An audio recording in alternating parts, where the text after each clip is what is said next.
Yeah, I mean, this goes back to I think what we just recently said is just the why. The why isn't strong enough because if you have a strong enough why, it'll pull you through any difficult time, right? It's if the why is strong enough, the how is easy, right? And so that's I think why most people stop is that it's that why.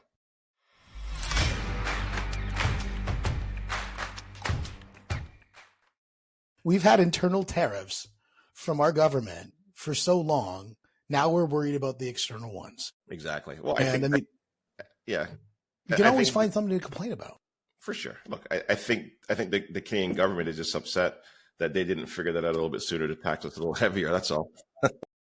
They're like, oh, we could have had the tariff tax and put that one into play. That would have been fantastic. Well, I think, Gary, thanks so much for joining us on the show here. You've talked quite a bit about designing a life of your choice and how, while it's not an easy feat, it's something that, you have to cultivate your mindset, your direction to be able to have that happen. This is the Money Mindset and Mentoring podcast. And I think that's why I was super excited to have you on, is really around your perspective around, let's start off just by really talking about the mindset. For somebody to be successful in whatever they're doing, whether it's real estate investing, running a business, running a family, or just getting healthy, mindset is one of those most important things to win first. Yeah, 100% it is. Because prior to me being able to shift my mindset to where it is today, I complained about a lot of things. I complained when I was at TD Bank that why is it that somebody can get paid millions of dollars in the same corporation that I was working at? And what I learned was that, and this is really important, is not to complain, right? And to work. If you work hard on your job, you can make a living. If you work hard on yourself, you can make a fortune. And that's from Jim Rohn. And once I heard that quote, that's what I started doing. And so, I'd go to work, do my 9 to 5, come home. And that's where I really started to understand this is how I can change my life and design a life and stop complaining. And so mindset is an important piece to all this. I was talking with a lady down in Texas the other day, and their weather is the same all the time. 365 days a year, it's pretty much the same. And up in Canada, what we find is a lot of times people look outside and it's like, man, it's really cold. It's too cold. And then in the summertime, man, it's really hot. It's way too hot. Yeah. And in the fall, it's too wet, and all these other things. And, we can always find something that we're going to be complaining about. The question is does that get you anywhere? And the answer is probably no. No, it doesn't. And speaking of the different seasons, ants think summer all winter and winter all summer, right? So yeah, you live a life like an ant, that'll definitely change your life for sure. Right. Yeah, the whole idea of, I think there was that one story of the one that had to put things into storage, and the other one was like, manana, and then things into storage, and the guy's just kind of sitting around doing nothing. And then the one who actually put everything all away, now that the winter's come, the other one's just like, shoot, hey, can I grab some stuff? Yeah. And meanwhile, he's pointing at the other person who was working the whole time saying, haha, why are you toiling away? Look at how beautiful it is outside. Yeah. Sometimes it's not going to be beautiful. Yeah, for sure. And listen, I'll share a few quotes. These ones I keep pretty close to me. Don't wish you were easier, wish you were better. Don't ask for less problems, ask for more skills. And this is my favorite one is make the goal to become a millionaire, not for the money, but for the person you'll become to achieve it. And if you really look at that quote, and those are all Jim Rohn quotes. And if you really look at that quote, to take it apart is that it's really not about the money. It's who you have to become, because the person that you become, even if you lost it all, you can get it all back again, right? And that's really what the mindset is all about, is believing in yourself, realizing that there is no losing in life. It's just win or learn, and that mindset is what allows you to change, right? It's, I remember even when I wrote a book one time, and I thought there's no way I could ever write a book. You think of the daunting task, but anything in life that you tackle, you always have to just break it down into bite-sized, pieces, like, what do they say? Like, how do you eat an elephant? Like, like one bite at a time.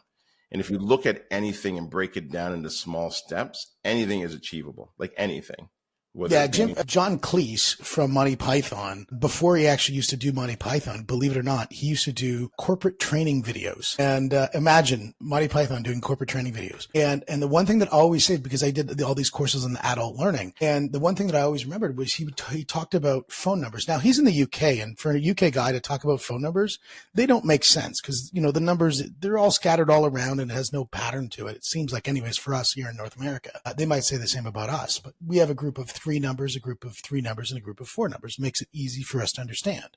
So his whole concept is bit by bit. And if you go bit by bit on anything, that gives you a roadmap on how to get to that next level. So it's a step up, a graduated step up, rather than looking at this big daunting thing that you're trying to solve and you never get to be able to, get to that top of that pinnacle because you don't even take that first step. Yeah, exactly. And every time as you're going through those steps as well too, is that you will encounter problems, you will encounter issues, but the best way to look at it is that whatever it is that you come across is a gift. And I think people don't look at that or realize that or understand it, that problems are gifts. And so if you can change that whole mindset and then realize, well, what am I supposed to learn from this problem? Because that gift that you get from it will allow you to open the next one that you're going to get. And that allows you to now be able to scale, to grow a business, to bring in the right people into your business, to then believe like, wow, can I actually pay somebody 20,000, 30,000, 50,000? Can I get the right talent? Can I have them build their business within my business and do things that I'm not good at so you can work on your genius? That's what mindset allows you to do.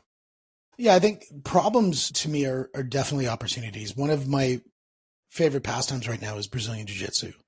And when you go into a situation, you're rolling and say you're rolling with somebody, maybe you've rolled with them before, maybe you haven't. And all of a sudden that thing that always worked isn't working anymore. You're like, huh, now I've got a new riddle to solve. Now I've got something that I thought this was just game on, it's going to work every time. And now maybe they know my method of rolling, or maybe they're from a different gym and they learned this long time ago how to counter it, whatever it is. Now I've got to figure out how to solve that riddle again. And what a wonderful opportunity to develop yourself. Yeah. And just like in the gym, in life, it's the same thing. When you run into those challenges where, it was always just, easy street. And then all of a sudden you hit that hard moment, you get to choose your reaction then. And, you can't necessarily always choose what happens. I mean, we can't choose that, what's going to happen for our government necessarily in tariffs or in interest rates or all these other things, but we can choose how we're going to react to those things. Yeah. And what are we going to do? Yeah, absolutely. And then after, once you start listening to whether it be podcasts or reading a book and you're starting to shift your mindset, you've got to take action. There's this great story that I heard, and this might help tie it in, is there's 2 lumberjacks, and I heard this from Simon Sinek. There's 2 lumberjacks in the forest, all right? And they're chopping wood. And there's one lumberjack, and he leaves every day for an hour. But for whatever reason, the guy who leaves for an hour comes back and he chops more wood than the other guy. And this guy, it's going on for months. And he can't figure it out. And he goes, where do you go? How is it that you're chopping more wood than I am? Every single day you leave for an hour. And he goes, I'm leaving to go and sharpen my axe. And that's what the mindset is. That's where you're listening to those podcasts to sharpen your axe, reading those books, because then you can come back and then you can perfect or at least sharpen up those skill sets. Absolutely. I think, the first thing to understand is, massive imperfect action beats perfect planning. That's rule number 1. But an upgrade on that would be massive, somewhat perfect action would beat, massive imperfect action. And massive perfect action obviously beats that one. And there's a hierarchy on that. And I think you're absolutely right, is taking those moments within your day. I had this one guy who was on my podcast. He talked about building margin in your day, in your time, to be able to go and sharpen your axe, to be able to go and take that moment to reinvest into yourself and repurpose yourself and get yourself in the right mindset, get yourself into the mindset of success so that you can go out and build the massive things you can do. But sometimes that one step back is going to give you 6 steps forward. Yeah, absolutely. There was a time, and there still is, where, man, I used to hate going on stages. I used to hate doing talks. because I would get so nervous and the sweat would be running down my back. Okay. And I remember one time I had to introduce, we were able to bring Les Brown out to our brokerage to do a talk. Oh, Yeah, it was incredible. And I remember I was talking to somebody, I was doing a little coaching lesson with them. And at the end, she goes, "So what are you doing this weekend?" I go, "Well, I got to introduce Les Brown on stage." And I'm like, "I'm so nervous." And she goes, "Oh my God." She goes, "I can help you." And so the coaching turned around from me coaching her to her coaching me. And I go, "Well, how?" And she goes, I'll never forget this. And I use it every time. She goes, "The chemicals released in your body when you're nervous or when you're excited is exactly the same thing. So when you're on stage, just say you're excited." And so you always, when I was looking at people on stage, I'm like, how could they be excited? Like, "I'm so excited to be here. Like, it's just incredible." And you're like, what do you mean? I'd be nervous. And so that reason why I share that story is that it shows you just by changing your mindset, just by changing words, that can actually change your experience. So the chemicals are still there. The heart rate is still racing. That doesn't leave. That's still there. But now I know that, I'm ready for peak performance. And so just by changing the word from nervous to excited, changing that mindset changes the whole entire experience. That's super interesting. Number one, first of all, kudos with you with Les Brown. He's one of my favorite speakers that I've listened to out of everybody. And you quote Jim Rohn a lot, which I do agree is a great source. I think my favorite one, if we're going to talk about favorite quotes, actually was from Les Brown when he says, "If you do things that are easy in your life is going to be hard. And if you do things that in your life that are hard, your life is going to be easy." Yeah. And man, I think that's one of the most true things. And one of those things is to do those things that make you uncomfortable. Yeah. And I think where you talk about the idea of going on stage and pivoting your perspective, because your perspective is more powerful than reality. And if you're on stage and you're fearful, I mean, nobody's going to bite you, at least hopefully not. Nobody's going to throw eggs or rocks, at least hopefully not. And what's the worst thing you're going to do is bumble out a couple words. I mean, maybe crawl into a ball or whatever. I mean, that could happen, but hopefully that's part of the performance. But the idea is you're not in a life-threatening situation, but your body thinks it is. Yeah. And I think your idea of around that you got from that individual, which I think is such a great thought, is to turn that around and turn that into a positive emotion. And I think a lot of times where people in those positions of not knowing, not understanding, instead of taking those as a position of duress, take those as a position of opportunity and say, "I'm so excited because I don't know anything right now. Imagine how much more I could learn going forward." Yeah. And the more that you learn, the more you realize how little you know. And that's one of the, I think, the great things about life. And I think, and as you get older and when I interview people who are older than me, they say it all the time, "Man, I know very little," because you start to expand so much more and you realize how much more there is to actually learn. In your 20s, you know everything. I got two kids right now in their 20s and they know a lot. They think they know a lot. And you look back and you're like, no, you don't, but they'll learn. They'll figure it out eventually. Well, the one learning that I'm learning a lot about is what not to do. And I think the one thing you talk a lot about is the pivotal moment of when to say no, because the idea of learning is not only about saying yes to everything, but it's about knowing where to say no. Where did you say no to something and how did it change the trajectory of where you were going? Well, what it does is it allowed me to become laser focused because there's a thing called the shiny stone syndrome. And so many people get caught up in it because they don't have a roadmap. It would be like driving to Florida without GPS, without a roadmap, and not knowing where you're going. And so when you're able to write down or whiteboard or put these things down, it allows you now, if you stay focused, to saying, these are the things that I say that I'm going to do. And I do this every single year at the beginning of the year to map out what it is that I want to do. Because now, especially when you're on social media, whether you're going to networking events, whatever it may be, people have their own journey and they're trying to have you be a part of their journey. And if you're not careful, you will now spend tons of time, lots of cycle in their journey. And you got to, and I see this all the time too, especially with email. Like email, like I'm in my emails maybe once a day. And because a lot of times email is other things that other people want me to do for them. There's a few things in there for me, obviously, but what I focus on is that whiteboard and my agenda. And that's what continues to keep me straight as an arrow on what I said that I need to accomplish this year. And you brought up the word whiteboard a couple times, and I want people to kind of understand what is your spin on whiteboarding and how to use that effectively to be able to plan your day and plan your success. Yeah. So what I do, here's what I'll actually map it right out. And if anybody is listening to this right now, get a pen out and write this down, because this is high level Jim Rohn stuff right here. So write down 50 things that you want. Most people can't, but if you can, write it all down. When you're done writing down those 50 goals, and you put a 1, 3, 5, or a 10 beside it, those numbers represent how long would it realistically take for me to get them. 1 year, 3 years, 5 years, or 10 years. Here's where people make the mistake. The 3, the 5, and the 10, put that in a drawer. Don't even look at it, because they're too big. They're too daunting. You can't even achieve them yet. Focus on your 1 year goals. Those 1 year goals is what you're going to put on your whiteboard. That's what you can achieve in that year. It could be paying off a credit card. It could be getting a pair of shoes. It could be taking a trip to Dominican, whatever. It doesn't matter. And then you're going to make those goals that you write down SMART goals: specific, measurable, attainable, relevant, time. Okay. And then what you want to do with the top 3 is put an asterisk beside them and ask why 3 times. Why do you want it? Well, here's an example. Why do you want an investment property? So I can get some cash flow. Why do you want the cash flow? So that I can maybe leave my full-time job. Why do you want to leave your full-time job? So that I can spend more time with my family. So then now it's purpose is stronger than object. It's not the object. People, like, nobody ever wakes up and says, "I want to be a landlord." No, you don't.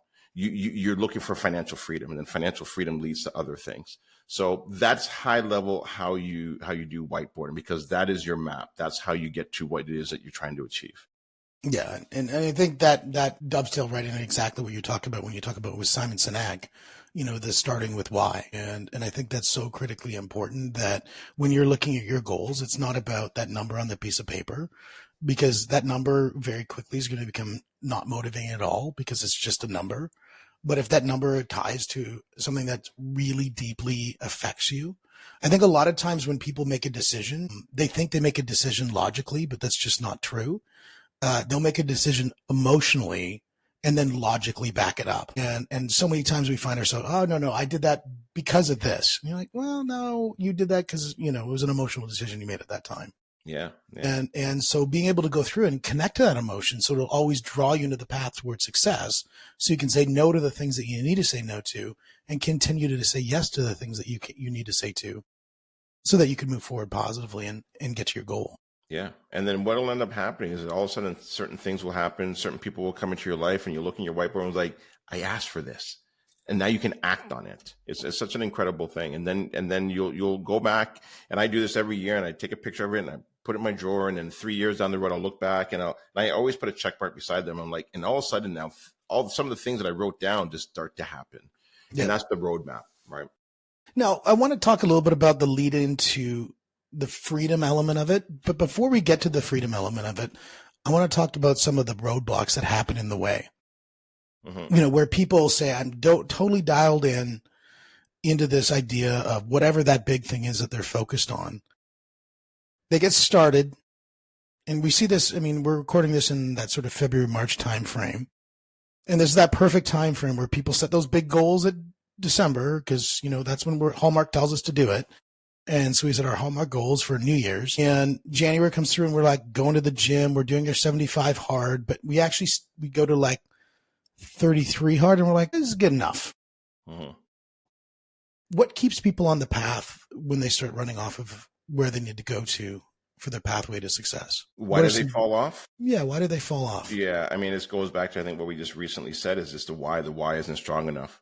Because if you have a strong enough why, it'll pull you through any difficult time, right? It's if the why is strong enough, the how is easy, right? And so that's, I think, why most people stop, is that it's that why. I mean, we're both in the real estate space. So I want to get very dialed into solving this problem, because I think this is something mortgage brokers, real estate agents, financial planners, they all go through the same thing.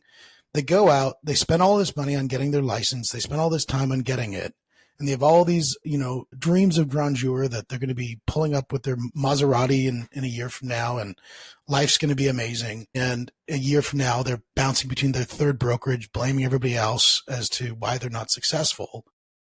How do we get them at the beginning so they get on the right path? Because 90% of real estate agents fail.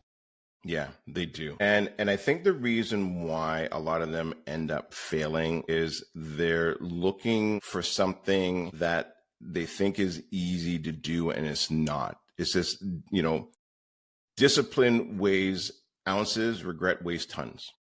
And that's the hard part, right? Is discipline. And you got to stay disciplined. One of the things, if we're talking about real estate agents, here's a great tip for real estate agents. And one of the things that I did, because I think a lot of times they're always looking for the easy way, or, leads coming in. The best leads are usually what's already in your database. If you mind them and nurture them and look after them, they will do so much for you. One of the things that I did in the very first year as a realtor, I learned this from my broker, and I asked him, what's the best tip you can give me? And he had been in the game for a very long time. And he said, don't sell anything, sell yourself. Meaning, just be you. Don't try to be anybody else. Don't look at another realtor on social media. Try to be them. Just be you. And so what I did was I put aside $2,000. And I said, okay, this is my marketing budget. And then I just looked at all my friends on Facebook, because Instagram wasn't even around then, or it might have been just coming up. And I reached out to everybody on my Facebook, and I went and had breakfast, or went and had lunch, or went and had coffee or dinner. That was my marketing budget. And when I sat down and talked to them, the only thing that I did was I talked about them. They already knew I was a realtor. They saw it on my Facebook profile, new real estate agent. So they knew. So I was focused on them. And by doing that, by wanting to know what's going on in their life, their families, financially, whatever it may be. And at the end, sometimes they would say, hey, so what do you do, Garen? And I would tell them a little bit about me. But sometimes some of them didn't. That first year, I sold over 40 properties just by doing that simple task. And so it was discipline. I would meet with, people 3 times a week. I just stayed disciplined. That's it. I think that's really the key. Discipline into your why. Yeah. And I think a lot of times, and I agree with you, by the way, and we're very similar in that. In my first year of real estate, I sold, I think it was about 43 houses as well. And it was the same principles. It was get to know people, get to know them really well, get to know how you can help them, even if it's not with real estate, get to know how you can help them. Yes. And then in doing so, they're going to, go back and help you, because if you give to givers, givers give back. Yes. And so, that you find very quickly the people who are the takers, and you've got to handle that in a little bit of a different way. But if you give to givers, givers will give back. And they will always say, oh yeah, by the way, I do have a friend who's looking for real estate right now. Yeah. I do have somebody who's looking for an investment property. Sally over there down the street, they just got separated and they need some advice on what to do because they don't know how to deal with it. And so those things do happen, but it's because you're leading with giving first. And I think that lead with give is just such an important concept for real estate agents to know. But I think, getting out of the tactics and back to the strategy, and the strategy is getting into action. And you got into action. You said, look, I'm looking internal to the people that I know, and I'm building up from there. And I think most people, I've got a real estate buddy of mine down in Tucson, and he says for anybody to join his team, they have to have a database of at least 300 people, or they're not going to go into his team, because he knows they're going to fail. Mm-hmm. He knows right off they're going to fail because they don't know enough people to be successful. And if they can't go out and get that as a baseline, they're not going to be successful. What do you think about that? Yeah, I think there's definitely some truth to that. I mean, now it also depends on maybe the team leads that you join, and depending on their database, you can also farm their database as well too. But yeah, look, it definitely helps that you have a database that you're coming in with, and then you have to have somebody that can also teach you to how to mine that, how to navigate through that, and then do it with consistency.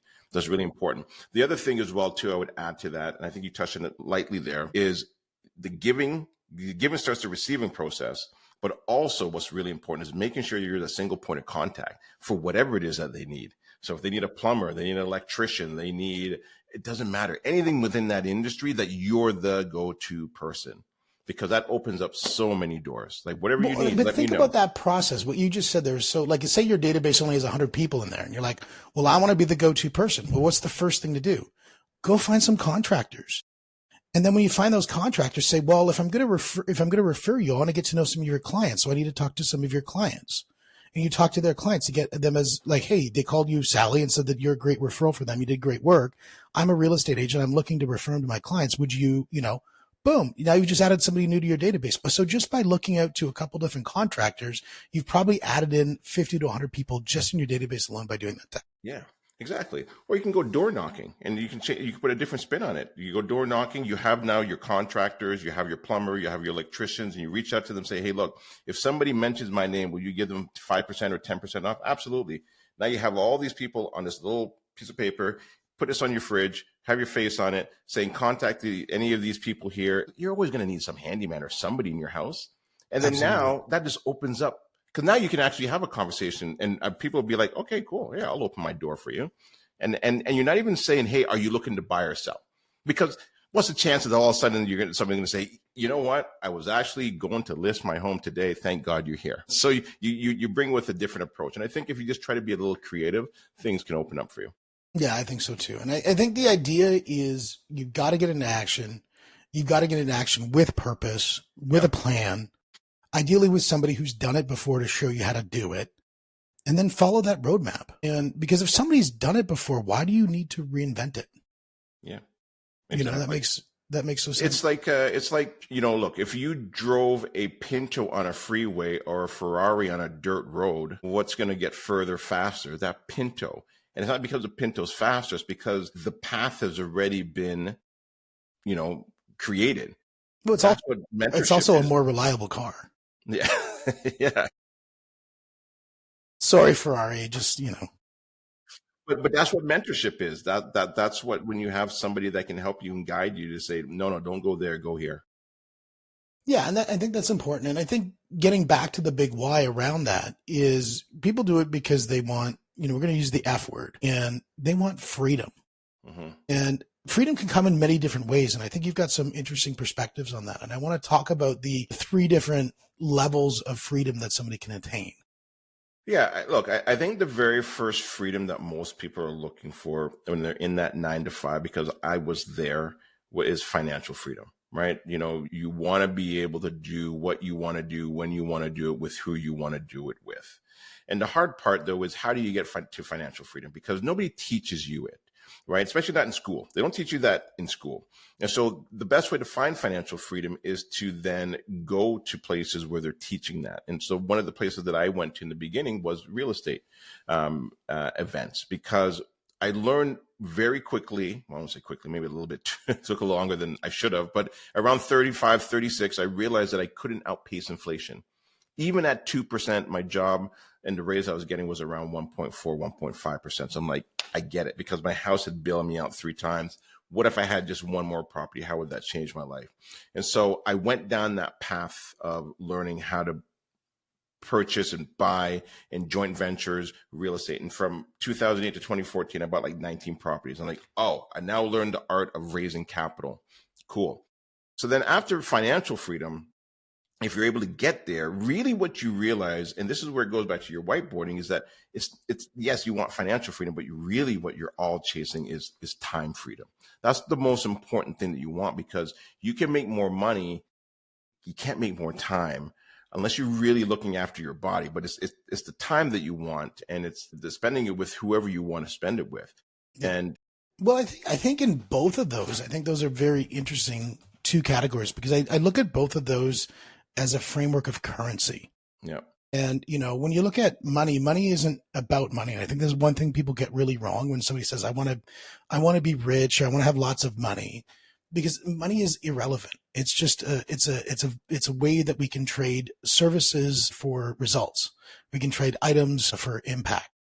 And so currency is money is really the currency of impact, and so's time. So both of those currencies, the one thing that you've learned through real estate is leverage. And so we know with currency, we can get leverage. Like you talk about joint venture agreements. Look, you own a brokerage, and as a brokerage, you get leverage because you have a lot of people who are contributing to a similar direction. And so that gives you leverage. I think you can leverage time too. And by leveraging time, I think you can get compression. And by getting compression, you can actually gain more time. Yeah, and I think that's one of those things that you can actually get more time, but you have to look at it as leverage. Yeah, I think what you're also touching on there as well too is the Robert Kiyosaki quadrant, right? Where you got your employee box, then you've got your investor box, and you got your self-employed box and your business box. And that business box is when you're leveraging time, other people's time, and that's really that ultimate piece there, because then now that allows you to step away from the business. And I'll share something a little bit more before we get into the third freedom, but the time freedom to me is the most important piece. And here's why. I learned this, through something I think that happened back in my early 30s. So my wife and I were about 32 years old, and my mom got diagnosed with cancer. And then a few months later, my mother-in-law got diagnosed with cancer. And then in September 2002, my mom passed away. And then once my mother-in-law saw that, 3 months later, she realized that the writing was on the wall, and she passed away. And at that moment, I realized that we're not promised tomorrow. And so one of the things that we did when we started our company in 2010, Smart Home Choice, was we said, here's what we're going to do. And I sat down with the kids and I said, look, this is going to take some time away from you guys.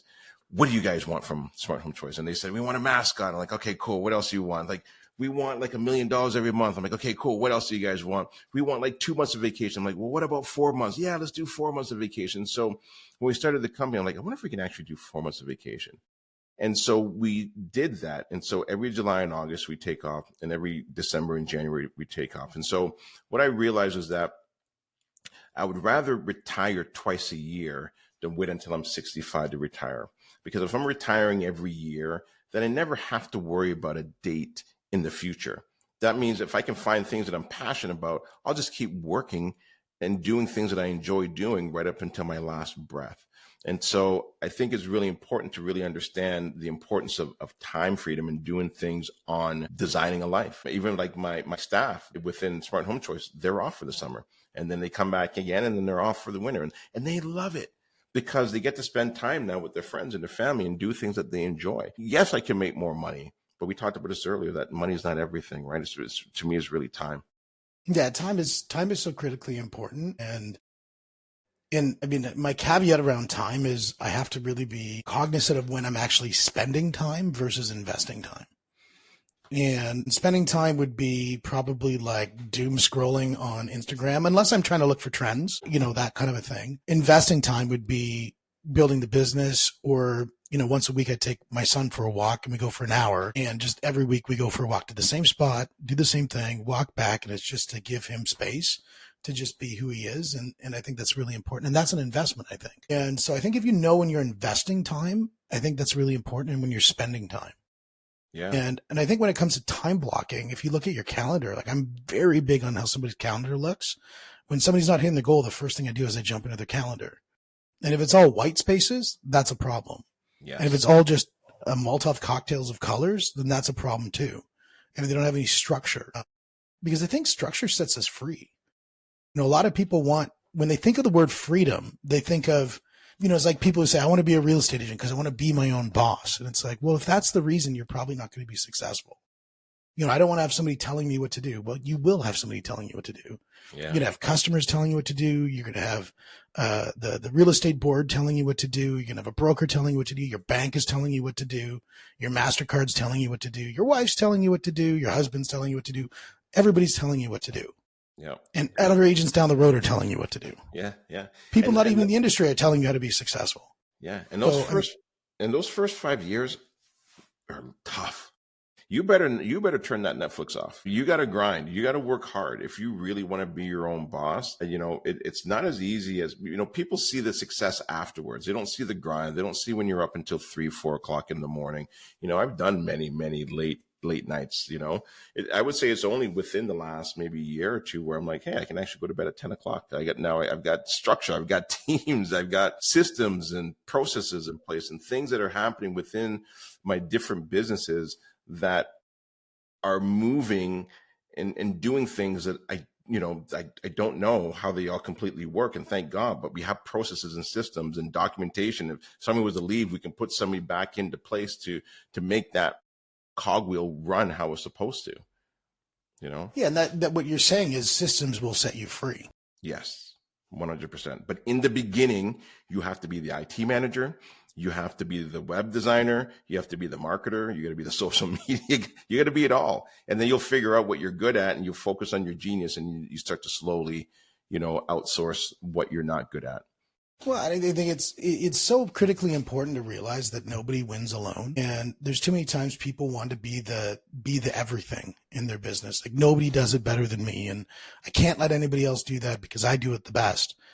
And the amount of limiting belief that is included in that statement and the amount that is going to hold you back from being able to be the person that you could be, because there is going to be somebody who does some part of your business better than you. 100% for sure. And the other thing as well, too, just to touch and finish this off is that if you are going to outsource, remember this, and I think this is where some people make the mistake in the beginning, is that when you're outsourcing it, you got to make sure that you're leveraging it properly. So if I'm going to outsource cutting my lawn and somebody can do it for $50, I better be able to make money for $100 in that same time.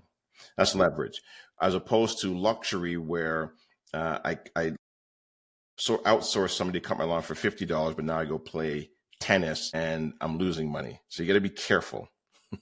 Yeah, absolutely. Right? And just understand the difference, right? One is luxury, one is leverage. That's all. Just understand the difference. Yeah, luxury versus leverage. I think that I think as you're making a decision on outsourcing, that's a perfect statement. I think you put that very, very well. Yeah. And especially because when you look at the Canadian economy right now, I mean, we're in a situation where it's tough for a lot of people. I mean, we've got high household debt, unemployment's going up. We've got tariffs of the yin yang coming into our way, maybe out. We don't know. We have a government that maybe is working, maybe isn't working. They show up when they feel like it, so to speak, prorogued, whatever the heck that means. And so we're in this situation right now where we're running a business like you are, or somebody who's just saying, I just need to make a decision on buying a house, or I want to get into an investment property. What does somebody do to make this decision? How do they get into action? The economy doesn't have to be your economy, right? And so you can create an economy within an economy. You can. And so even if you're in a situation where maybe your job may be impacted by this, then you shouldn't just be relying on one source of income. And so this should be a wake-up call for a lot of people to say, maybe there's something else I should be working on in my free time. Maybe there's another way for me to bring in additional income because I have a spouse, a partner, kids, family that rely on me, whatever it may be. But this is a great wake-up call for a lot of people that Trump's not coming to save you. Pierre's not coming to save you. You have to save yourself. Stop waiting for people to save you and create your own economy in whatever economy is happening, period. That's it. That's just full stop. Yeah, I think there's so much bravado to say that the economy is affecting you because you, no offense to you, are probably a blip in the economy. And a small growth in that little blip would be massive to you, but the economy wouldn't even notice. And so that ability to create that growth should be easy to realize, knowing that you've got to figure out that mechanism for success. Yeah. 100%. And you just got to get out of your head that it's hard to do. And that's the first thing you got to beat. And I'll share when people say, yeah, well, it's easy for you to say, well, look, I'll tell you how I know this because I've been there. In 2008, when we had the financial crisis in the US, up here, our real estate market didn't take a big hit, but a lot of the banks, when I was working at TD, they were getting ready to start laying people off. And I remember going in one day, they called it Black Monday, and they just started firing people left, right, and center. And I'm sitting in my cubicle. I just bought a house. I got 2 young kids at home, a wife, and I'm like, I can't lose this job. Like, I need this job. And at the end of the day, the manager comes out and he goes, all right, everybody, whoever's left, you guys are safe. And I remember driving home. And I said, never again. And this is what people should do today. Never again will I ever allow anybody to be in control of my financial freedom or future. And that was the day that I changed my life. And it's so interesting because you're in real estate now. And one of the key components of real estate is agency, is that you have to have agency. And in real estate, you have a fiduciary duty to your client. You have to give them the agency experience to represent them. But you as an individual, whereas somebody's not representing you in a transaction, you need to represent yourself. So that would be in your job, in your relationship, in your health, in all of these aspects, your relationship with your kids, you have to take that agency. Don't let somebody else take it away from you. And the second that you say it's the government's responsibility, the second you say it's my Aunt Ruth, she's just so overbearing, whatever it is, you've given that agency to that individual and you've lost control. Yeah. And wherever you are in your life today, it's your fault. Period. That's it. Like it's just period. But you can look at it the other way. And these are the people that complain and say, well, no, it's the government's fault. And I think we talked about this earlier too. Is like, yeah, listen, man, we pay too much taxes. I get it. But look, man, I'd rather have a fat goose than no goose at all, because I don't know how to pave roads. I don't know how to get gas to my house. I don't know how to get hydro to my house. There's a lot of things I don't know how to do. So yes, is the government too fat %? But I'll work within the environment, because everything that impacts us, like it impacts us all. And so there are people who are incredibly successful. There's people who are, in that middle range, and there's people who are not. And so then what's the difference? And you got to figure that out.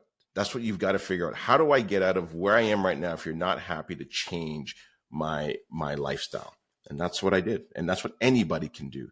You don't have to fly south like a bird in the winter. You don't have to, right? We can change our direction like that. We can change our feelings and our emotions whenever we're ready to. We can change what impacts us, but it's your decision. Yeah, I had a friend of mine who changed my perspective on tax in Canada, because he looked at certain things like in Canada, you can sell your principal residence, spend all this time building up this asset, you sell it, there's no taxable implications in that. Fly south, that's not the case. You can structure your business in a way that you can be tax advantaged in Canada that you can't do in the US. There's ways that you could structure yourself so that you're going to get the same perceived tax advantages in the States in Canada without having to go south of the border.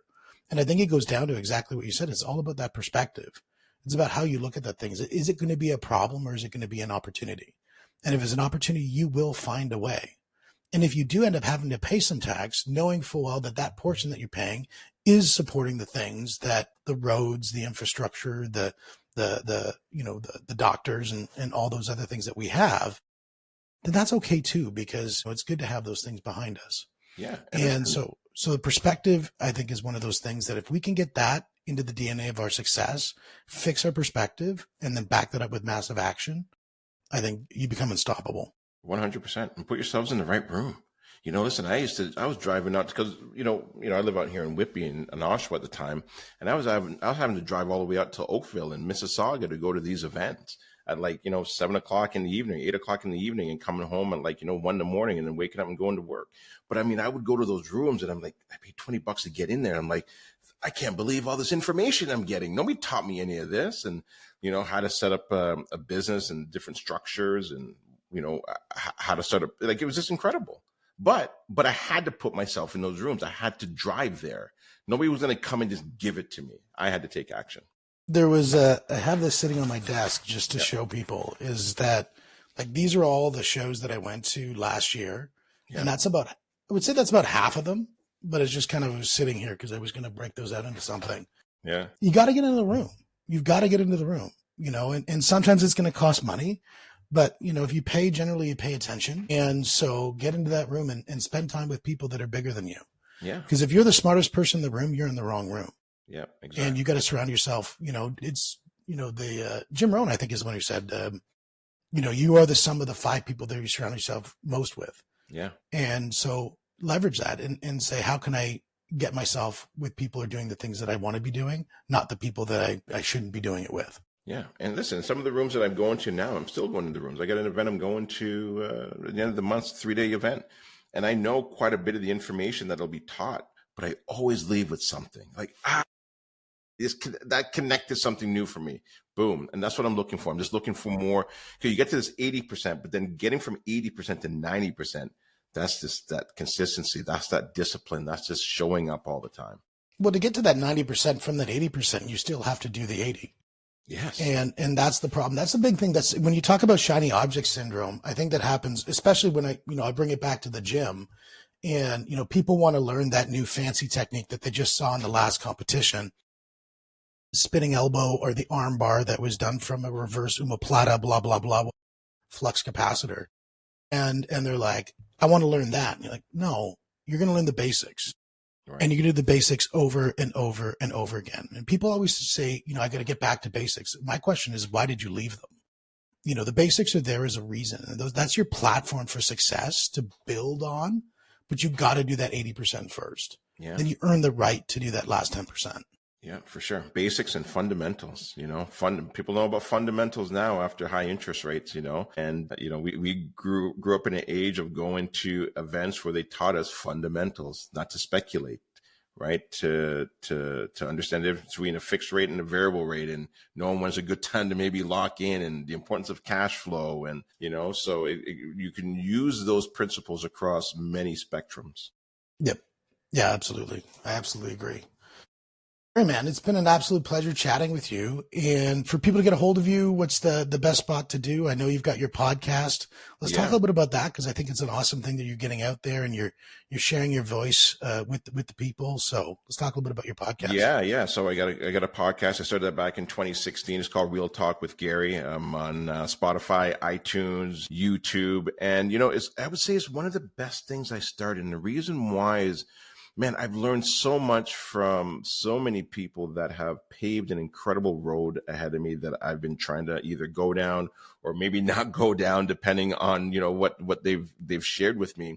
But I've opened it up for not just only real estate investing, but also mindset, wealth, health. I've had, people come on there and talk about many different aspects of life. And it's opened up many, many doors for me. So yeah, I love it. It's more of a hobby than anything else. It can be a full-time job. So be careful you want to get into it, but I love it. I absolutely love it. It's one of the best things I've ever done. Yeah, and you can also find me on social media, Instagram, just by my name, Gary Hibbert. You'll see me. Well, it was easy to find you, socially speaking, when I did my research. So definitely just look you up. So easy to find. And I do agree that podcasting is so critically important. It lets me connect with great people like you to have conversations that we wouldn't have had this conversation maybe necessarily, sitting at a coffee shop. And if we did, it'd be a shame for other people to miss out on it. So Gary, it's been an absolute pleasure. A lot of these tool sets that we talked about today, I'm going to implement in our mortgage business as we're talking with people. And I love the idea of whiteboarding. I think that to me is just such a critical thing to integrate there. And guys, if you're looking as a brokerage to go out and join, if you're a real estate agent, check out Gary Hibbert, watch this podcast, watch it again, get to know him, and then go out and see him. So guys, this is the money. This is the mindset. This is the mentoring podcast. We'll see you on the next one. Thanks, Steve.